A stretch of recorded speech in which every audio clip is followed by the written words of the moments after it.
বৈষম্য বিরোধী ছাত্র আন্দোলনে ছাত্রদের ওপর হামলা ও হত্যা মামলায় রাজশাহী মহানগর আওয়ামী লীগের সাধারণ সম্পাদক ডাবলু সরকারকে নওগাঁ জেলার সদর থানাধীন দক্ষিণপাড়া গ্রামস্থ এলাকা থেকে গ্রেফতার করেছে র‍্যাব-৫ রাজশাহী।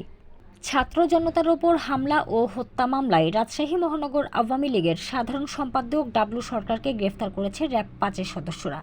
র‍্যাব-৫-এর অধিনায়ক লেফটেন্যান্ট কর্নেল ফিরোজ কবির জানান, শুক্রবার রাতে র‍্যাবের একটি দল অভিযান চালিয়ে নওগাঁ থেকে ডাবলু সরকারকে গ্রেফতার করে। তিনি জানান, তার নামে ৫ আগস্ট ছাত্র জনতার গণঅভ্যুত্থানে নিহত শিক্ষার্থী আবু রায়হান ও সাকিব আঞ্জুম হত্যাসহ বেশ কয়েকটি মামলা রয়েছে। এছাড়া রাতে তাকে নওগাঁ অথবা জয়পুরহাট র‍্যাব ক্যাম্পে রাখা হবে। সেখানে যদি তার নামে কোনো মামলা থাকে, সে মামলায় গ্রেফতার দেখিয়ে আদালতের মাধ্যমে কারাগারে পাঠানো হবে। না থাকলে রাজশাহীর মামলায় গ্রেফতার দেখিয়ে কারাগারে পাঠানো হবে।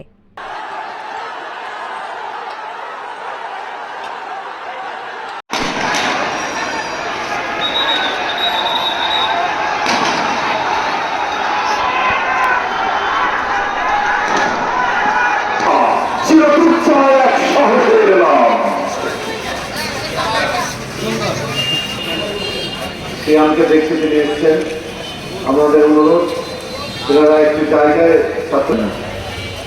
এরপরে সিয়াম আসলে বসে সিদ্ধান্ত নিয়ে একটি জায়গায় ভালোভাবে